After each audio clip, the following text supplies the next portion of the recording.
March 8, 2014, 1:01 a.m. Malaysia Airlines Flight 370 takes off from Kuala Lumpur, bound for Beijing. On board, 239 people. The flight is routine. The weather is clear. Everything is normal.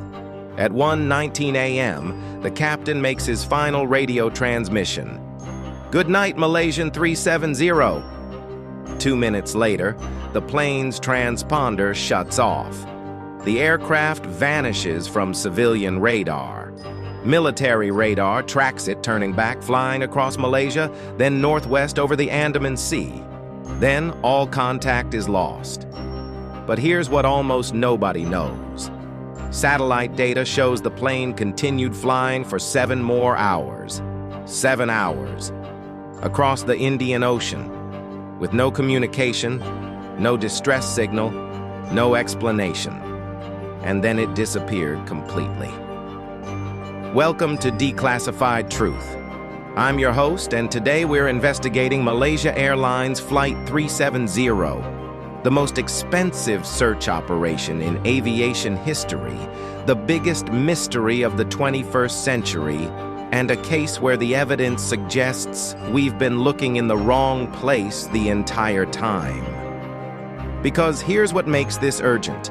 On December 30th, 2025, just days ago, a new search operation began in the southern Indian Ocean. A private company called Ocean Infinity is betting $70 million that they finally know where the wreckage is. But they won't say what new evidence they have. And after researching this case for weeks, going through thousands of pages of investigation reports, satellite data, and leaked information, I think I know why the plane has never been found. The official story doesn't make sense.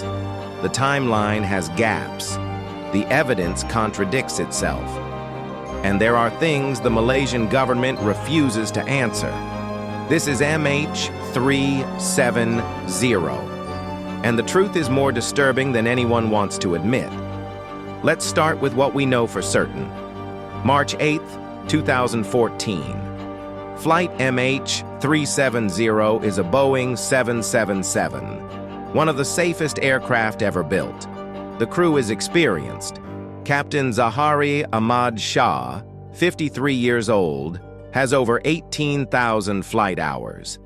First Officer Fariq Abdul Hamid, 27, is completing his final training flight on the 777. They're carrying 227 passengers, most of them Chinese nationals. Among them, families with young children, a group of calligraphy artists, 20 employees from a U.S. tech company, and 2 Iranians traveling on stolen passports. The takeoff is normal. The flight climbs to cruising altitude of 35,000 feet. Everything is routine. At 1:19 a.m., as the plane approaches the boundary between Malaysian and Vietnamese airspace, Kuala Lumpur Air Traffic Control instructs Captain Zahari to contact Ho Chi Minh. His response, "Good night, Malaysian 370. Standard protocol. Calm. Professional. It's the last time anyone hears from MH370. 2 minutes later, at 1:21 a.m., the aircraft's transponder is switched off. A transponder broadcasts the plane's identity, altitude, and speed to air traffic control. Shutting it off doesn't make the plane invisible. Military radar can still track it, but it makes it vanish from civilian radar screens. Someone deliberately turned it off. And then, the plane does something inexplicable. Instead of continuing northeast toward Beijing, it turns around. It flies back across the Malay Peninsula, directly over Malaysia. Then, it turns northwest, heading into the Andaman Sea. Military radar tracks these maneuvers. But at the time, nobody in Malaysian air traffic control notices. Nobody sounds an alarm. Nobody scrambles jets to intercept. The plane just flies away. By 2:22 a.m., Even military radar loses contact, but the plane is still flying. We know this because of something called Inmarsat satellite data. A communications satellite over the Indian Ocean continues receiving automatic handshake pings from MH370 every hour, signals the plane sends to stay connected to the satellite network. The last ping is detected at 8:11 a.m. That means MH370 flew for 7 hours after it disappeared from radar. 7 hours with no communication, no distress signal, just flying, and then it vanished completely. When the plane failed to land in Beijing, panic set in. Malaysian authorities scrambled. International search and rescue teams were deployed. And that's when the real mystery began. The search for MH370 became the most expensive aviation search in history.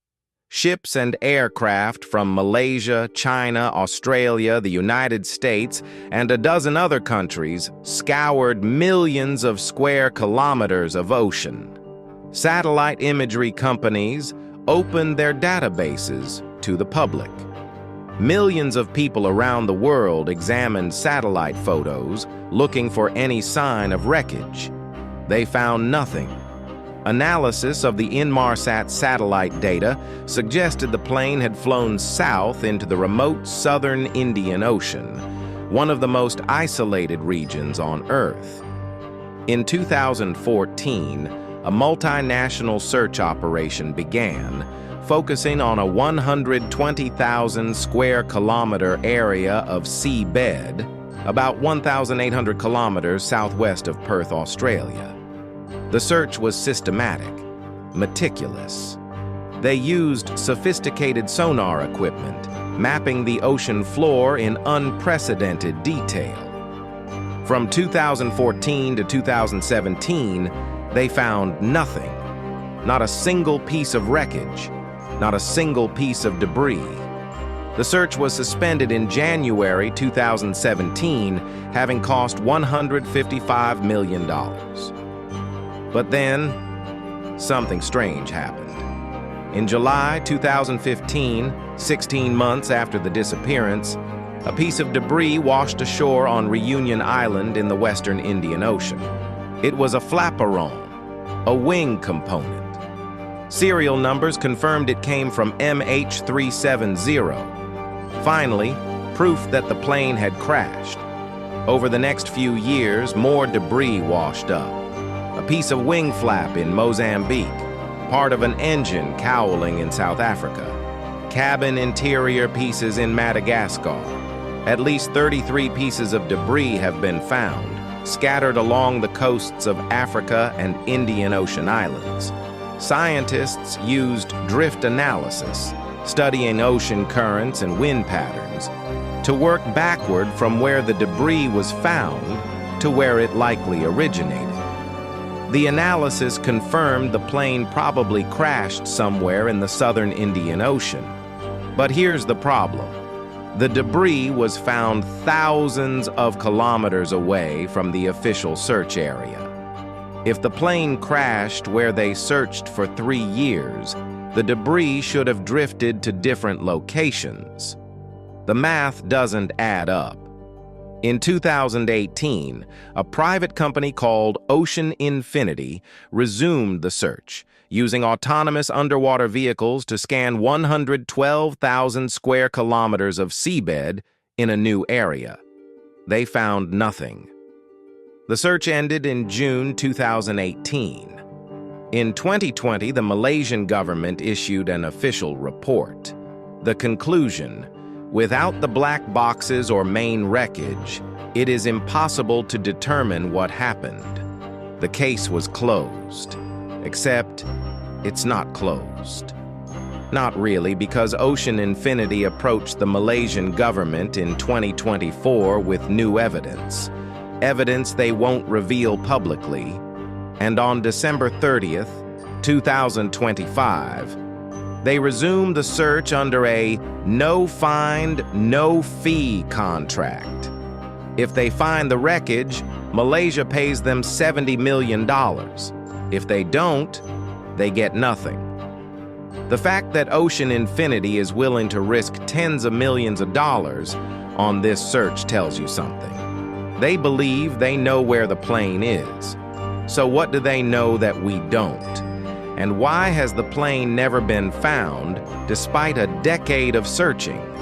To answer that, we need to look at the evidence the official investigation ignored. The search for MH370 became the most expensive aviation search in history.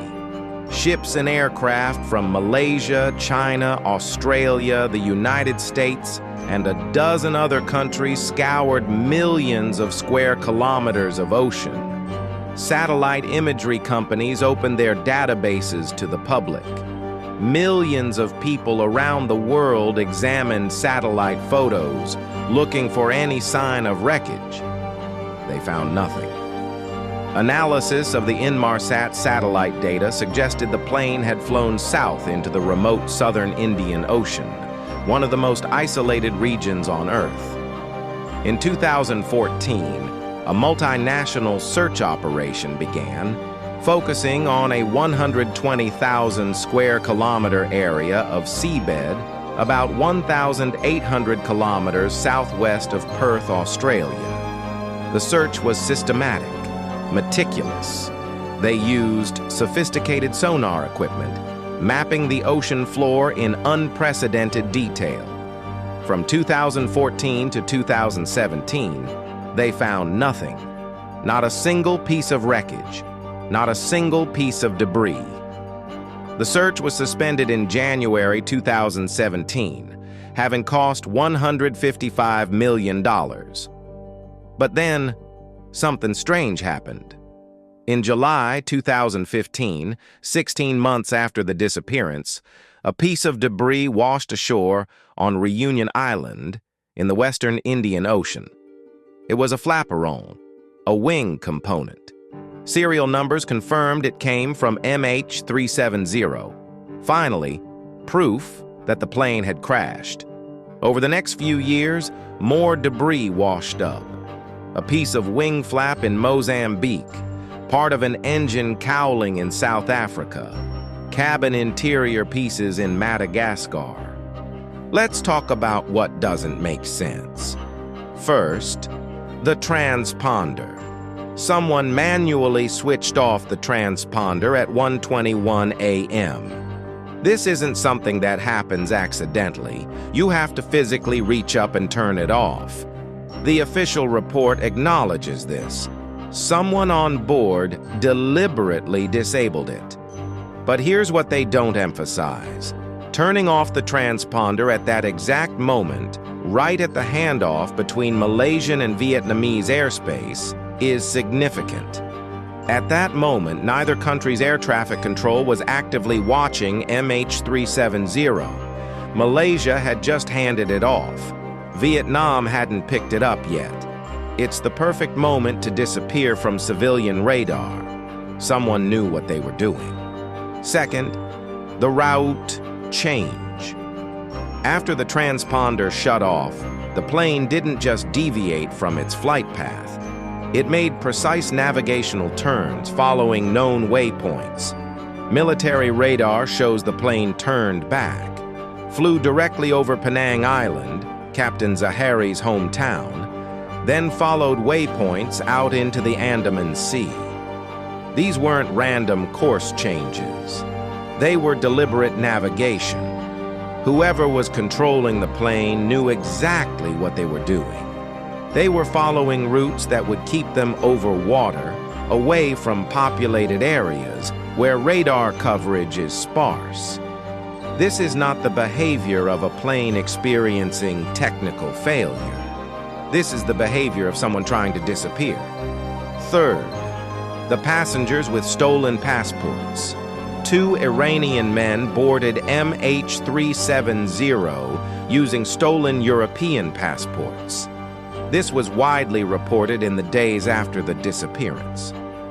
The official investigation concluded they were asylum seekers trying to reach Europe via Beijing. Malaysian authorities cleared them of any involvement. But here's what's odd.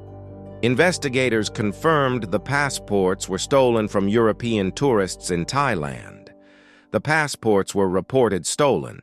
They were in Interpol's database. How did they clear security? And here's the more disturbing part. There were 20 employees from Freescale Semiconductor on that flight. Freescale is a U.S. technology company working on military and aerospace electronics. Some of these employees held patents related to semiconductor technology. Online speculation emerged. If patent holders die, who inherits the patents? Who benefits? The official investigation barely mentions this. It's dismissed as conspiracy theory, but it's a question worth asking. Fourth, the pilot, Captain Zahari Ahmad Shah, 53 years old, 18,000 flight hours. By all accounts, a professional, experienced pilot. But investigators found something disturbing on his home flight simulator. Deleted files showed simulated flight paths into the remote southern Indian Ocean. One simulated route ended in fuel exhaustion over the Goshen, exactly where investigators believe MH370 crashed. When this leaked to the media, it caused a firestorm. Was this evidence of premeditation? Was Captain Zahari planning this? The official report downplays it. They say the simulation data was fragmented, not a complete flight plan, and that pilots often run unusual scenarios in simulators. But the coincidence is striking. Investigators interviewed his family and friends. They found no evidence of mental health problems, financial stress, or personal crises that would suggest suicidal intent. But they also found something else. In the weeks before the flight, Zahari's marriage was reportedly strained. His wife and children had moved out, and politically, Zahari was an outspoken critic of the Malaysian government. Just hours before his flight, Malaysia's opposition leader was convicted in a controversial trial that many saw as politically motivated. Was Zahari angry, depressed, radicalized? The official report doesn't answer these questions. It says there's no evidence of motive. But absence of evidence isn't evidence of absence. Fifth, the oxygen. Here's something most people don't know. If someone in the cockpit wanted to incapacitate everyone on board, they could depressurize the cabin. At cruising altitude, if cabin pressure is lost, passengers and crew have about 15 seconds of useful consciousness before they pass out from lack of oxygen. The pilot, however, has emergency oxygen that lasts hours. If MH370 climbed to 45,000 feet above its certified ceiling and depressurized, everyone in the cabin would be unconscious within seconds. Then the plane could descend back to normal altitude and continue flying. Some investigators believe this is what happened. The plane flew on autopilot for hours with everyone on board already dead. It's called a ghost flight, and it explains why there was no communication, no distress signal, and but if that's true, it raises the most disturbing question of all. Who did this, and why? There are three main theories about what happened to MH370. Let's go through them. Theory 1, mechanical failure, a catastrophic failure, fire, electrical problem, structural damage, incapacitated the crew and disabled communications. The plane flew on autopilot until it ran out of fuel. The problem with this theory? The deliberate course changes. The transponder being manually switched off, the navigation following specific waypoints. Mechanical failure doesn't explain these actions. This theory has largely been abandoned by serious investigators. Theory 2, hijacking. Someone on board, passengers or crew, took control of the plane. Maybe they intended to fly it somewhere for ransom or a political statement. But something went wrong. The problem? No demands were ever made. No terrorist group claimed responsibility. The 2 passengers with stolen passports were cleared. And if hijackers took control, why fly into the remote Indian Ocean where there's nowhere to land?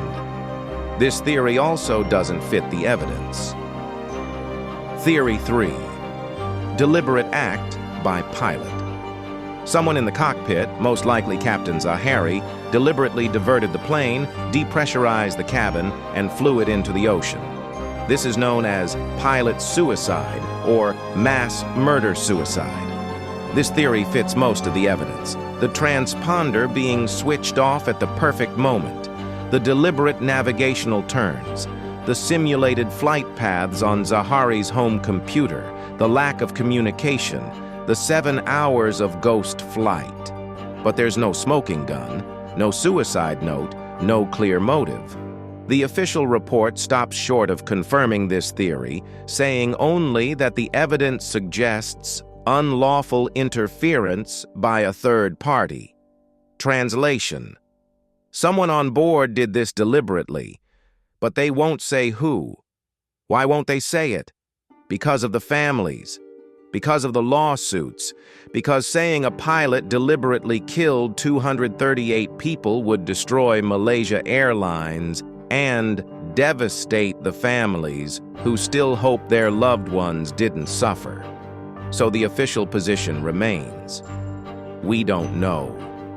But former investigators have been more candid. In 2022, a former lead investigator told the press, "I have 100% certainty that this was murder-suicide by the pilot." Other experts agree. The evidence points overwhelmingly in one direction. But here's what still doesn't add up. If the pilot planned to crash the plane, why fly for 7 hours? Why go so far into the Indian Ocean? One theory: he wanted to make sure the plane was never found. If it crashed in deep, remote ocean, the wreckage might never be recovered, the black boxes might never be found, the truth might never come out. And for over a decade, that strategy worked. Until now. Because Ocean Infinity claims they have new evidence, and they're resuming the search in a new area. So, where are they looking, and what do they know? On December 30th, 2025, a ship left Fremantle, Australia, heading into the southern Indian Ocean. The mission: find MH370. Ocean Infinity is using autonomous underwater vehicles, robot submarines, equipped with advanced sonar to scan 15,000 square kilometers of seabed. They have 55 days. If they find the wreckage, they get $70 million. If they don't, they get nothing. The company won't reveal what new evidence they have. But sources suggest it involves analysis of underwater sound recordings. When a plane crashes into the ocean at high speed, it creates a pressure wave, a sound that travels through water. Hydrophones, underwater microphones, scattered across the Indian Ocean can detect these signals. One researcher, Usama Qadri, analyzed hydrophone data from March 8, 2014. He found a weak signal in the time frame and general area where MH370 likely crashed. But here's the problem. The signal was weaker than expected. When planes crash into the ocean, they usually create a loud, clear pressure signature. This signal was faint. Some experts think this means the plane didn't crash at high speed. It was controlled all the way down, gliding into the water like a controlled ditching. If that's true, it suggests the pilot was conscious and in control until the very end. And it means the wreckage could be much farther from the original search area than anyone thought. Ocean Infinity's new search area is farther north than previous searches. They believe the plane crashed somewhere around 30 degrees south latitude, not 35 degrees south where everyone else has been looking. If they're right, it explains why the debris washed up where it did. Ocean current models support this location, but there's another theory that's gained traction recently. What if the plane wasn't flying on autopilot? What if someone was actively controlling it, trying to find the deepest, most remote part of the ocean to crash? If that's true, the search area could be even larger than anyone realizes. The search is happening now. As of this video, Ocean Infinity's robot subs are scanning the ocean floor. Will they finally find MH370? Or will this become another expensive failure in a decade-long mystery that refuses to be solved? 239 people vanished on March 8, 2014. For over a decade, their families have demanded answers, demanded closure, demanded the truth. And the truth, as disturbing as it is, seems clear. Someone on that plane, most likely the pilot, deliberately flew it into the most remote part of the ocean, hoping it would never be found. The question is, will Ocean Infinity finally prove it? This is Declassified Truth. Every Tuesday and Friday, we investigate the mysteries and evidence that refuse to stay buried. Next video, the Philadelphia experiment, the Navy ship that allegedly teleported, and the sailors who were fused into its hull. Subscribe and hit the bell. The search for MH370 is happening right now.